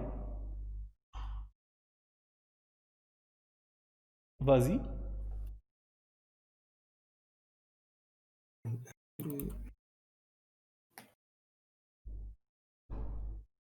C'est les 157. Voilà, il contient des circuits 157. Là aussi, C'est des multiplexeurs. C'est des multiplexeurs, voilà. C'est des multiplexeurs 4-1.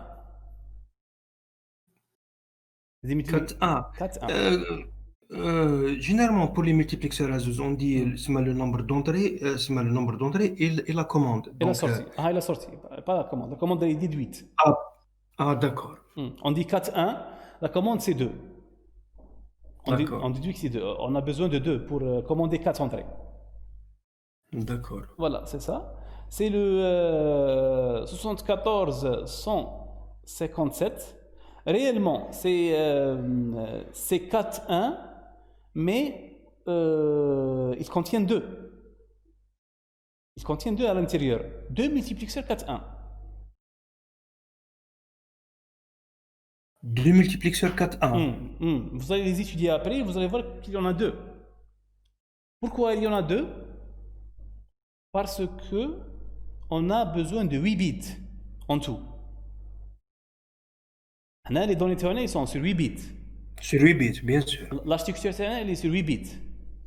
D'accord. Si vous lisez par exemple l'entrée from X, vous allez trouver 8 bits. Et chaque multiplexeur, il peut multiplexer 2 bits. C'est ça. Exact. Oui. C'est pour ça qu'on avait besoin de 4 multiplexeurs pour pouvoir multiplexer 8 bits. C'est logique ou pas? C'est complexe. Voilà, c'est ça. معليش تعاود لي برك عزوز علاه درنا 4. زوج دو 1 Les entretiens, c'est vrai qu'on a 4.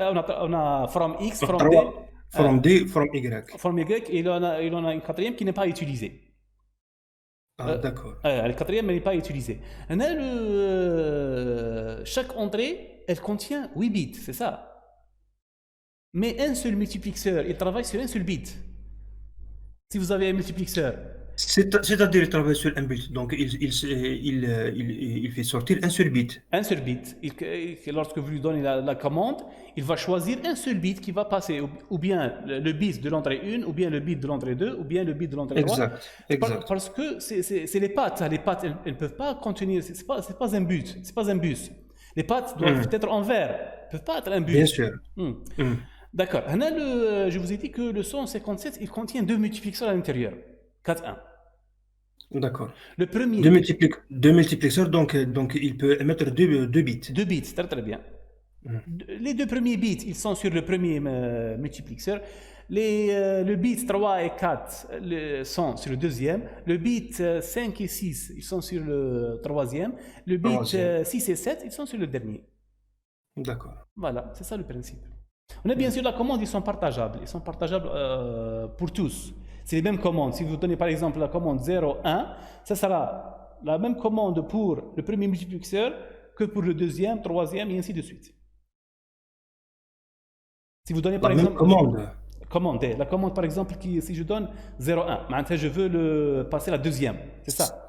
سامحني يا عزوز. Les commandes, c'est EL et EH. يعطيك الصح voilà. C'est elle et D'accord. H. Mais pour le EL, il ne va pas sur tous les multiplexeurs, uniquement sur les deux premiers. Oh, Euh, le EL, il part sur les deux premiers. le premier multiplexeur et le deuxième, c'est tout. Mhm. Par contre, le EH, lui, je le vois qu'il vers le troisième et le quatrième. Ah, c'est vrai, c'est vrai. Euh, je me suis trompé, je me suis trompé. Ça veut dire que c'est C'est parce que c'est la partie, c'est les deux bits, c'est les bits, la partie haute ou la partie partie, high ou low. partie là, c'est vrai, c'est vrai.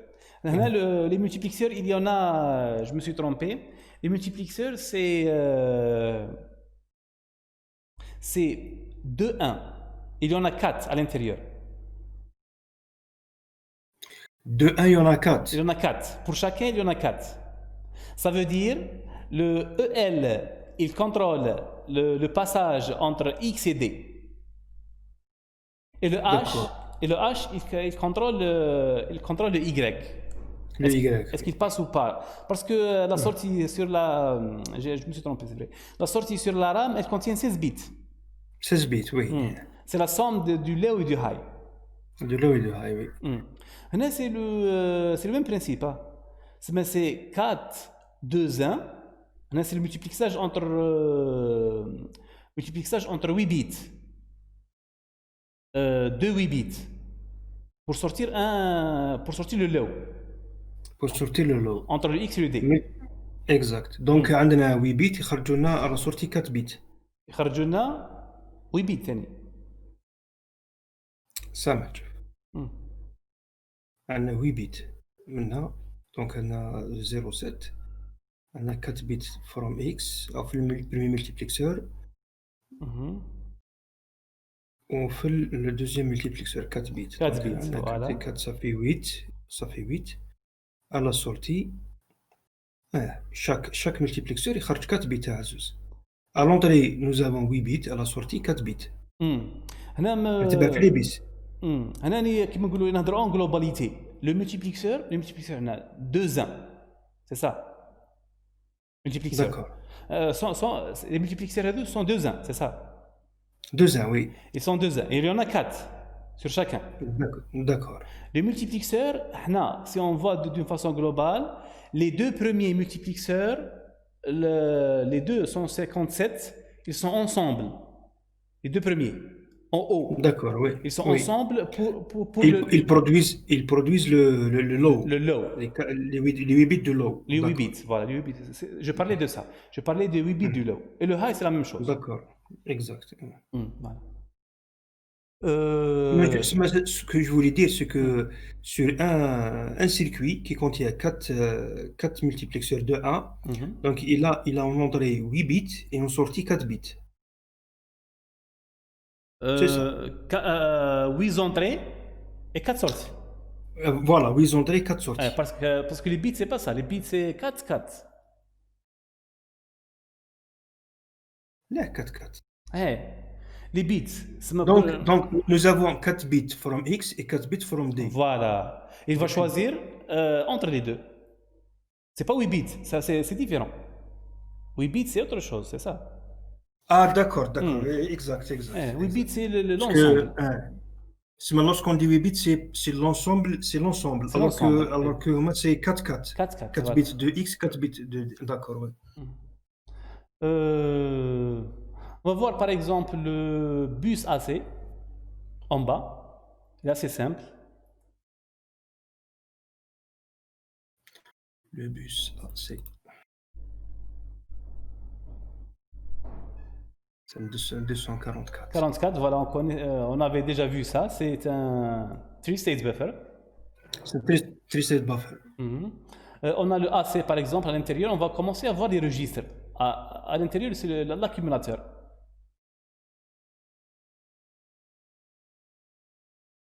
كيف L'accumulateur à l'intérieur, c'est وليت خرجت شوف et c'est bon. On a déjà vu 244.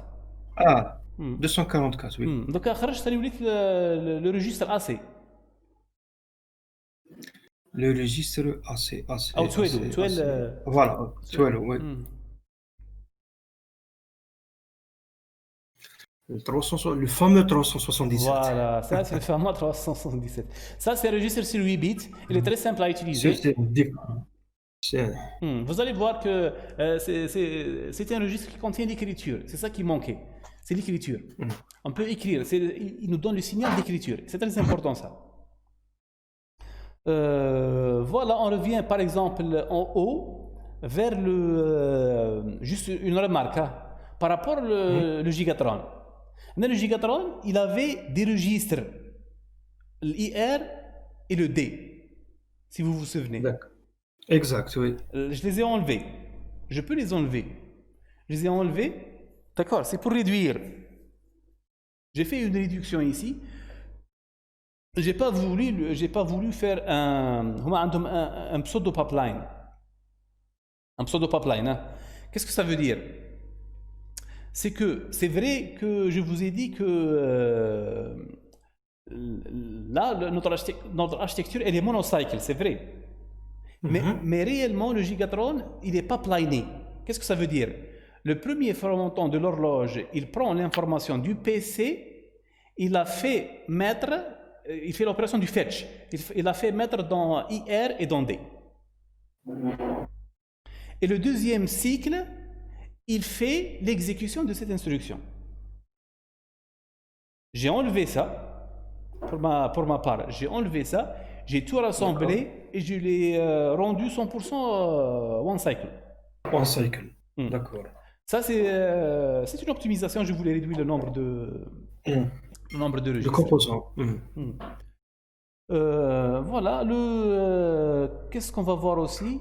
On va voir, bien sûr, ça c'est le bus D. On a vu bus D. On l'a vu, le X et le Y. On va voir, par exemple, le plus important. On va laisser ça à la fin. On va voir le Y, par exemple. C'est un 377. Très bien. On va voir le X. Le X est différent.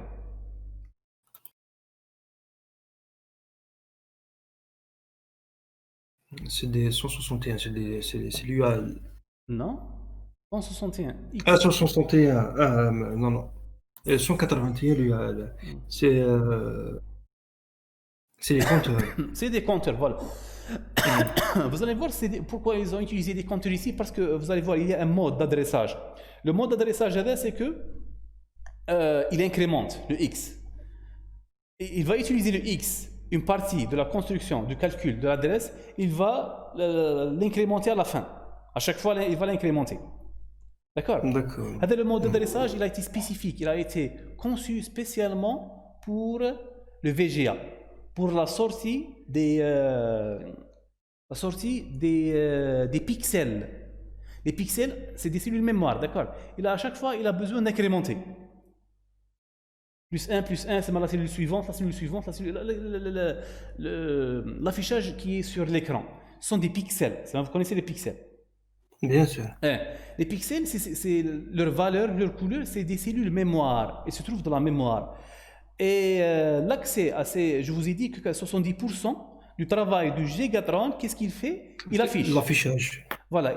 Comment il affiche? Il passe d'une cellule à l'autre. La cellule, plus 1, et il va utiliser ce mode d'adressage. Dans lequel il utilise le X, et à chaque fois, lorsqu'il termine, il l'incrémente. D'accord. Voilà, c'est pour cette raison que le X a été implémenté en tant que compteur. D'accord. Bien sûr, on va y revenir après. On va y détailler après. Ça, c'est global. Ça, c'est de façon globale. Maintenant, on va voir l'UAL.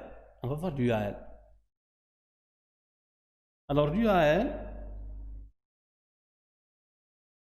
à l'intérieur, il y en a deux deux. circuits 74 181 et une porte end.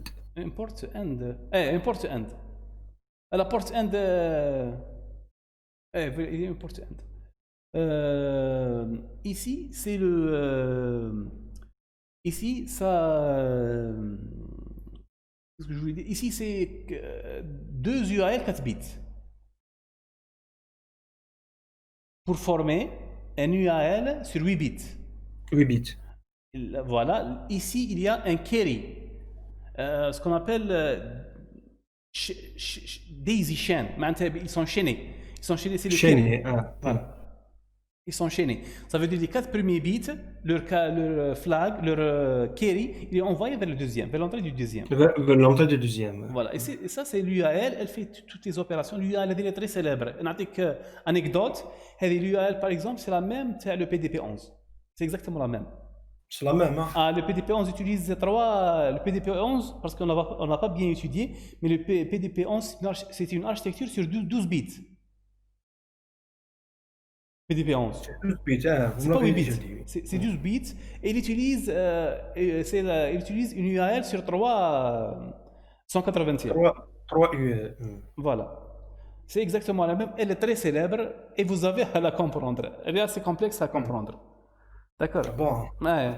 Elle est bien documentée sur Internet. Mais ça va vous prendre du temps. Ouais. Pour l'utiliser, ou bien sûr, je vais vous donner une astuce qui est assez géniale.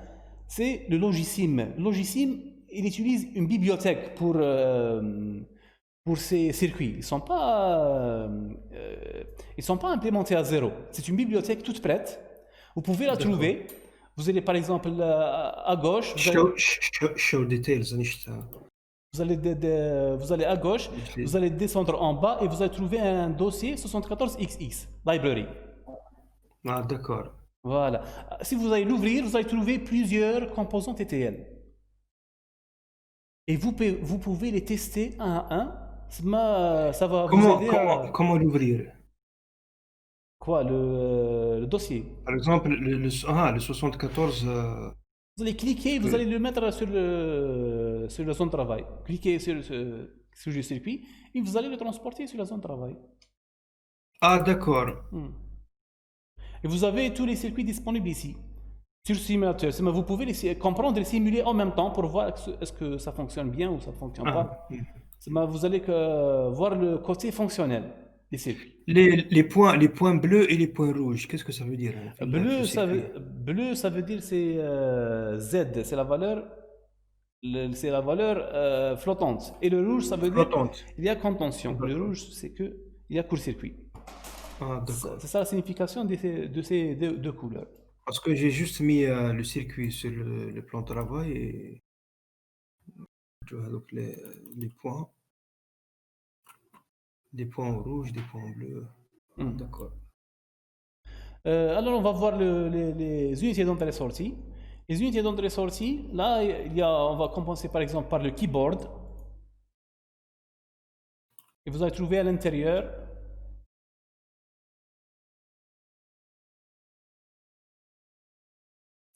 les 595. C'est quoi ça?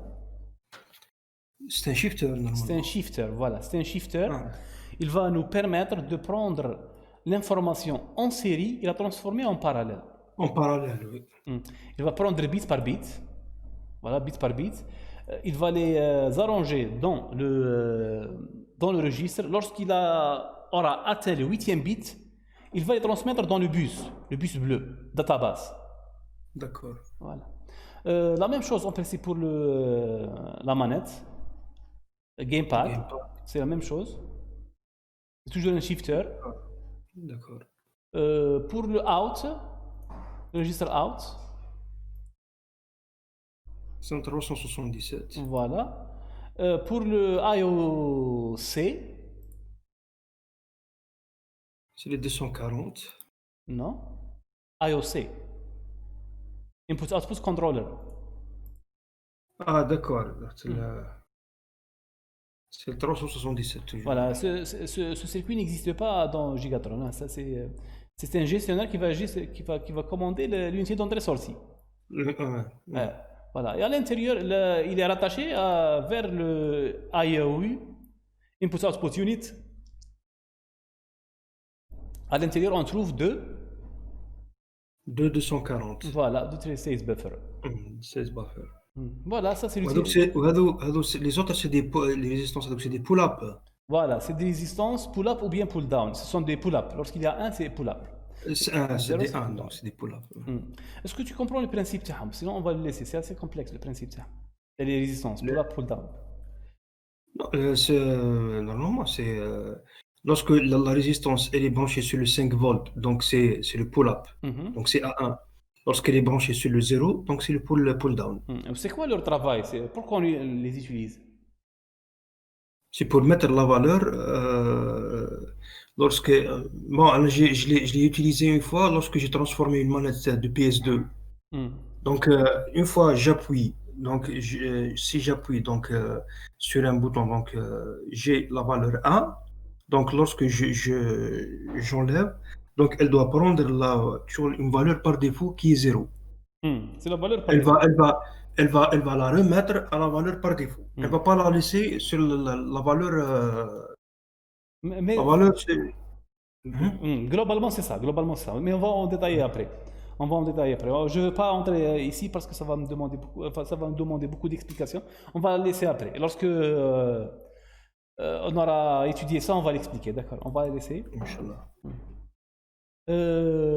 Qu'est-ce qu'il nous reste? En principe, c'est bon. On a fait le parcours. On a fait le parcours, c'est ça? Bah, كامل oui. On a fait le parcours. On a vu même les circuits كامل اللي كاينين les circuits disponibles. Maintenant, il faut comprendre comment que ça fonctionne. On va comprendre comment que ça fonctionne. Quelle heure est-il? À 10 heures, je dois m'arrêter. Il est 10 heures. C'est 10 heures, c'est 10 heures. Oui. Voilà, on va s'arrêter ici. Qu'est-ce qu'il vous reste à faire à Mustafa? Il faut comprendre comment les circuits fonctionnent. Les circuits. Est-ce qu'on va les utiliser? D'accord, les circuits كامل. Les circuits Camel, le datasheet. Le datasheet, bien sûr, tu vas le mettre à côté. C'est des références. D'accord, ce sont des références qu'on va utiliser. Tu dois lire les datasheets. Bien sûr, qu'il y a la documentation sur Internet. Vous n'êtes pas obligé que. كاين les datasheets. C'est ça la documentation. Il y a plusieurs datasheets ou il y a des blogs ou bien expliquer comment que ça fonctionne. Des projets. Expliquer aux circuits comment que ça fonctionne. Comme par exemple l'UAL. Le datasheet il est complexe. Essayez de voir par exemple Wikipédia ou bien des blogs qui expliquent mieux le fonctionnement d'une façon plus simple. Le datasheet il est incompréhensible. Il est complexe. D'accord. Pour les autres, vous pouvez lire le datasheet. Je vous ai dit le 161. 161, il est complexe. Essayez de voir à part les datasheets. Le datasheet à côté, il est mis à côté juste pour vérifier, mais essayez de chercher sur des projets, il y a des gens qui expliquent. Voilà, expliquent comment il fonctionne. D'accord. En parallèle, est-ce que je peux, pour préparer le 3e chapitre, pour, tu veux écrire.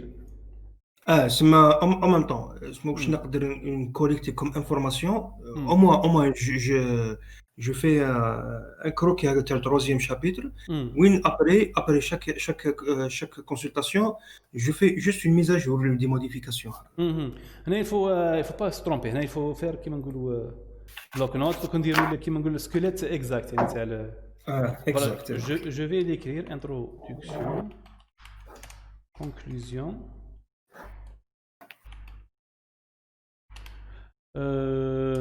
Alors, introduction, conclusion. Le chapitre, c'est quoi son titre? C'est une conception et réalisation. Conception, elle est déjà conception et réalisation. Ou le 4e, il sert à quoi? La conception elle est déjà faite. Tu dois faire réalisation. Réalisation, 4e test. D'accord? D'accord. Réalisation de Megatron. De Megatron. تحب تزيدها تحب تكتب réalisation برك تحب تكتب réalisation comme tu veux. Les deux sont corrects. D'accord, ok. Station. Voilà, ça c'est le titre du chapitre. Chapitre 03. Introduction, conclusion. Qu'est-ce qu'on va faire? Alors, comment on va procéder? On va procéder. Vous allez كيف درتي مع أكرم؟ comment vous avez fait avec أكرم l'année passée? والله مش فيت والله ما شفتش مليح والله مش فيت. Vous avez parlé beaucoup plus des circuits, utiliser leur datasheet, leur fonctionnement, les schémas internes de chaque circuit. هذا يسمى كان يكسبليكي في الفونكسيونمون تاعهم لي سيركوي. D'accord. Moi, je vais pas faire la même chose. الاكسبليكاسيون لازم نديرها بصح لازم نديرها ريزومي يعني. لازم تكون لازم نديرها تسمى كشيش لازم تكسبليكي لهم كومون سا فونكسيون. صح. هنا on doit structurer les choses. هنا نقولوا on va commencer par شوف c'est provisoire. schéma global schéma global اللي كنا ندرسوا فيه هذا وين. داكور. الشيما جلوبال تاع جيجاترون تاع ميجاترون هذا ميجاترون ما نديروش معنا على جيجاترون نهضروا غير في الانتروداكسيون باللي واش حبيت نقول لك اسكو نوتيليز لو شيما جلوبال نعاودو نديسيني واحد كيما تاع لو جيجاترون ولا نخليوه كيما دوكا ميجاترون دوكا نهضروا على الميجاترون البروجي تاعنا معليش هي بروجي ميجاترون دونك اسكو لو شيما جلوبال هذا الشيما جلوبال تاع لوجيسيم كيما راهو شيماتيزي هكذاك. فهمتك تعاود تقول كيما تاع لوجيسيال ولا تاع ولا كيما تاعهم هنا كيما تاعهم مصطفى كيما تاعهم نديرو كيما تاعهم تاع لوجيسيال باسكو تاع سيمولاتور كيما تاعهم. schéma global de schéma global. و اسكو ميكفيز اسكو لو شيما جلوبال اسكو نديرو سور ان لوجيسيال هذا بيان سبيسيفيك باش يخرج بالفورما هذا او بيان جوست لو شيما avec des couleurs pour illustrer le PC, la ROM, la RAM, le bus, les UAL, etc. نديرو بدرو ايو بالايو درو. داكور. Voilà, ça c'est le schéma. C'est un schéma normal. Schéma normal. C'est pas le schéma technique.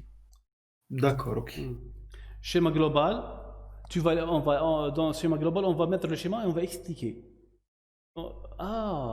Schéma global. On va expliquer. On va expliquer, bien sûr. On va expliquer cette explication. On va expliquer ça. Comment l'instruction passe, le bus, des bus, d'accord, results bus, et ainsi de suite. D'accord. نقول لك نسميه الشيما جلوبال نسميه داتا باث. D'accord, par rapport à c'est mieux par rapport ce qu'on a vu sur le deuxième chapitre. Deuxième chapitre, voilà. Data path, tu devrais l'expliquer, d'accord. Tu devrais l'expliquer le data path. Après, data path, on va mettre le schéma technique. شايف schéma technique معناتها بلي هناك ماش تexpliquer globalement comment quels sont les circuits qui se trouvent à l'intérieur. هكذا. D'accord. هنا وفي لو داتا باث اسكو مي ان شيما ولا اون اكسبليك جوست اون اكسبليك نورمال يكون شيما نديرو شيما قلت لك شيما تاع درو ايو الشيما تاع درو ايو سومبلابل او شيما الكتريك دو جيجاترون. كيفاش شيما الكتريك سومبل شفت الشيما اللي كنا ندرسوا عليه حنا ذوينا. واش حبيت نقول لك لا فورم كي فا بروندر اسكو لا فورم تاع عنده لا فورم عنده لا ميم فورما تاع جيجاترون عنده هو لي سبيسيفيك هو ديفيرون جيجاترون tu dois faire les modifications. bien sûr je dois faire les modifications تاع الميجاترون. حبيت نقول لك باللي سي لو ديسان يكون كوم سولوي دو جيجاترون كوم سولوي دو جيجاترون. فوالا سي افيك لي فلاش هادو سي كيما نقولوا سون ديسپونيبل يعني لي فلاش mais je ne prends pas parce que je ne prends pas celui du simulateur. Non, pas celui du simulateur.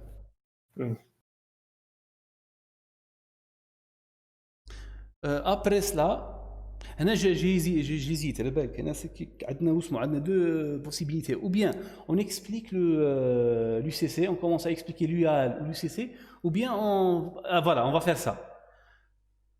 Après ça, on va expliquer l'UAL. C'est vrai qu'on a inversé. C'est en principe l'UAL est l'oula. Bah ça c'est on va expliquer l'UAL, d'accord. Et on va expliquer. On a le data path et après le schéma technique. Par schéma technique, l'UAL. نحيو الشيما تكنيك ديال اليو ديال اليو ال نكتبوا اليو ال ولا نسميوه فونكسيونمون دو يو ال.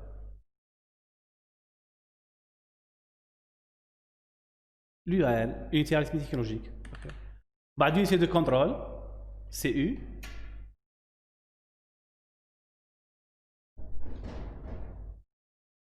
بعد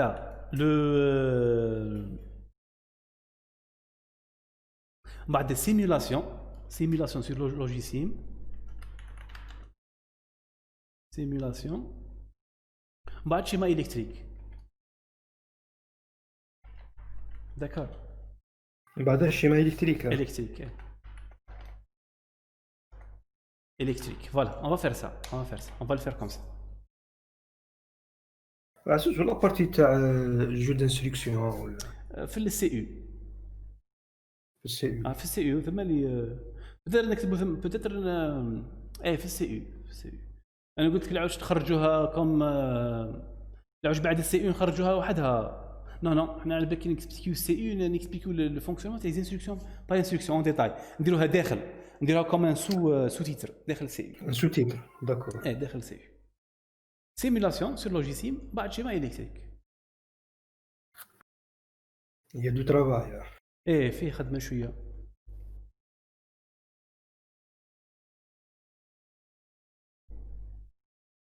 La partie deuxième, chapitre juste pour voir. Donc on écrit chapitre 4 en même temps juste pour suivre. Chapitre 4. On a نقولوا واش قلنا تيست اخي. تيست ريزولتا. وي.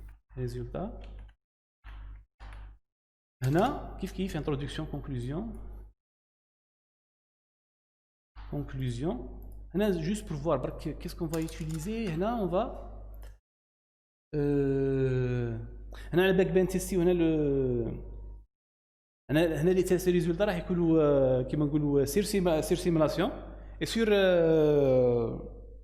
سيمولاسيون سور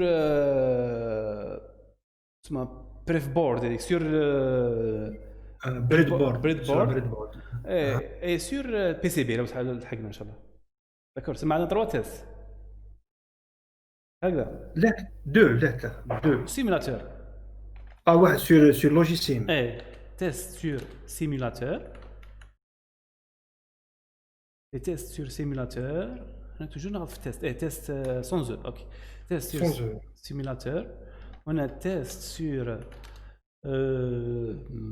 breadboard.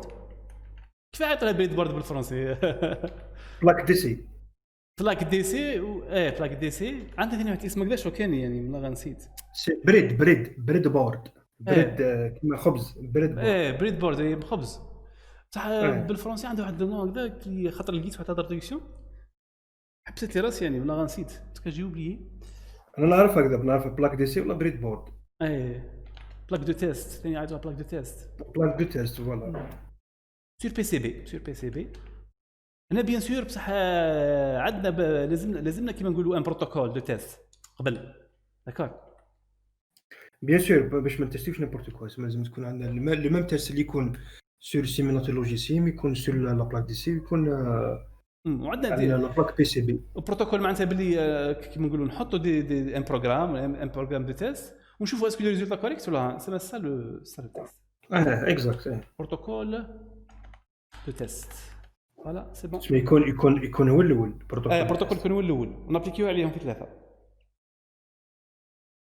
اون برينسيپ سي بون. هذا واش فيه عليها انا الفيشي دوك نفاسيها بصح غير عندك تفاصيل مليح. عندي بلاصه بزاف انا نعقبوا لك انا في اسمه نعقبوا لك في الديسكورد. فيشي في 1 كيلو عزوز كيف عليك. شوف البيرو تاعي او معمر بالفيشي ما بغيت ما نقدرش شايف. لا والله غير معمر بالفيشي. البيرو تاعي معمر دابا ونكتب فيشي.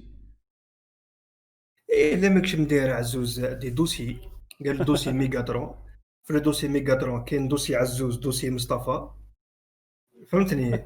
وفي وتا ميم لي دوكيمون واش تحط تاع واش تمد لي اسم الحوايج اللي مديتهم لي ولا اللي مديتهم لك اللي تمدهم لي تحطهم لي في الدوسي مصطفى وما منوش نمد لك انا تحطهم في الدوسي الاخر تاعك تاعي باش تشوف توجور. هادو نقول لك لازمك نقول لك سهلين باسكو كاين احنا هذول فيشي صغار وكاين خليهم عندك خليك تقوم بتجيريهم شايف ما كانش مشكل با بروبليم ما كان حتى مشكل ما عنديش مشكل انا حبيت نقول لك كمان بور لورغانيزاسيون انا كاع بك واحد الوقت راح نهبل في البيرو انا ولا غادي تخش تشوف البيرو تاعي ميم دوكا راني مورغانيزي معبي معمر مي كتروح بصح كي تروح لي لي بارتيسيون الاخرين تلقى حاض باسكو شاك بروجي عندنا شاك بروجي ندير له الدوسي تاعو لي دوكيمون تاعو لي فاكس لي نوت ايمي اونطري كلش لي فيش تكنيك كلش نحطو في الدوسي تاعو اون فوا نخلصو نهزوه نغرافيه اون كوبي نمدها للريسبونسابل اون كوبي نخبيها عندي واون كوبي في البيسي كان يولي عندي بزاف لي بروجي وليت ما والله وليت صح تفنين به شوف دوك نبعثوا لك مصطفى بتاتر انه اسمه بتاتر كيما نقولوا الموديفيو سي سكيليت داكار صح عزوز على بالك باللي الوقت ما بقناش تو سا ما بقاش والله ما بقى باسكو كيما لو بي سي بي لو بي سي بي باش تخدمو ديجا لازمك تشوف اللوجيسيال كيف يخدم تحط لا بلاك ولازم بون هو يا با بروبليم هو اون فوا كيما راكم نديرو على لا بلاك دي سي تعاود دير لا ميم شوز تم دونك مش راه كاين في سير لوجيسيال تقدر تعاود تهزو مي سا برون دو ترافاي يحكم سا برون دو طون اون با لو شوا بصح هذه هي واش راح دير ما كاينش سوليسيون اخرى با دوطر سوليسيون زعما اون دو افونسي وخلاص ما تقدرش دير بي سي بي وتصوتي باغ اكزومبل باش تصوتي لي زيتاب هذو تو بي با صوتي لي زيتاب تسمى عزوز شاتك هنا ما سي با اديسيون تكست ما فيش تكست حلو برك حلو بيديتور دو تكست وتلقى فيه مكتوب اسمه ايديسيون خرج لي ايديسيون هذا وين خرج سي بون فوالا هذا مصطفى وصلت ايسي وصلت لهنايا ايسي كيف تافونسي في ليتيود تاعك دوك نشوف نزل بلي كيدير الماكسيموم من هذو هنا جوست برك به سما به تافونسي مليح يفو سافوار بلي tu dois écrire des descriptions على لي كومبوزون هذو il n'y a pas beaucoup mais tu dois les expliquer bien sûr les expliquer avec ندير كيما درت مع اكرم il a donné les schémas internes chaque circuit ça dépend un circuit كاين السيركوي لازم كيما دير السيرما انترن تاعو كاين في لا طابل دو فيريتي تاعو المهم شوف انت اللي كي توصل للنيفو تاع تقدر تكسبليكيه سا ديبون حقيت الشيما باه تكسبليكي تي اجوت لو شيما سي اون فونكسيون دو فوتر اكسبليكاسيون لا لازم لك شيما باه تكسبليكي ولا tu dois ajouter le schéma sinon tu fais pas de schéma كاين par exemple كيما اليو اي ال tu vas pas mettre son schéma كون تشوف الشيما تاعها سي وحده سينتاز شايف bien sûr انا شفتو tu vas pas mettre son schéma tu vas mettre la table de sa table de vérité sa table d'utilité c'est pas sa table de vérité sa table des commandes la table des commandes voilà la table des commandes tu dois la mettre mais tu vas pas mettre son schéma par contre كيما par exemple 244 لازم دير الشيما تاعهم parce qu'il est facile ثم كيما نقولوا يردوني لك لي بورت سهلين كيما par exemple 160 ما ديرش الشيما تاعها اسي كومبلكس تقول بلي هذا باسكو تولي تكنيك عباك كون دير حاجه كومبلكس لازم تكسبليكيها bien sûr tu vas pas le mettre tu vas dire ça fonctionne de cette manière السلام essayer de réduire هذو كامل عزوز يجيو في داتا باث هذو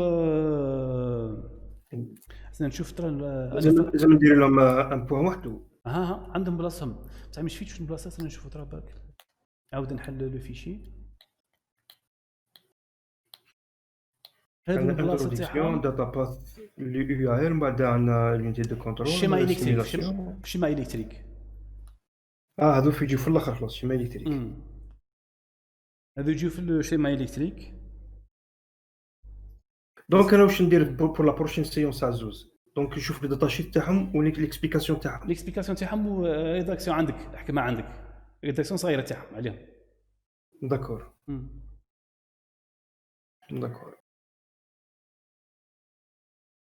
عندك اليو اي ال بيان سور بلا عندي كيما نقول لك اكسبليكاسيون تاعها تكون فيه واسمو غتكون ديتاي هكذا l'UAL. D'accord. Le CU, ça sera les instructions. هذول اللي سي مزال نشوفهم بعد نشوفهم مع بعض. نشوفوا مع بعض. le CU نشوفوا مع بعض. D'accord. En principe, c'est bon. Ok, d'accord. Il n'y a pas de question, il n'y a pas de... Non, il n'y a pas de question. Mais c'est bon. Mm. Voilà. Donc, On s'arrête ici. d'accord عزوز. بارك الله بارك فيك. فيك بركة. يعطيك الصحة. ربي يكون في تصبر عونك. خير. السلام عليكم.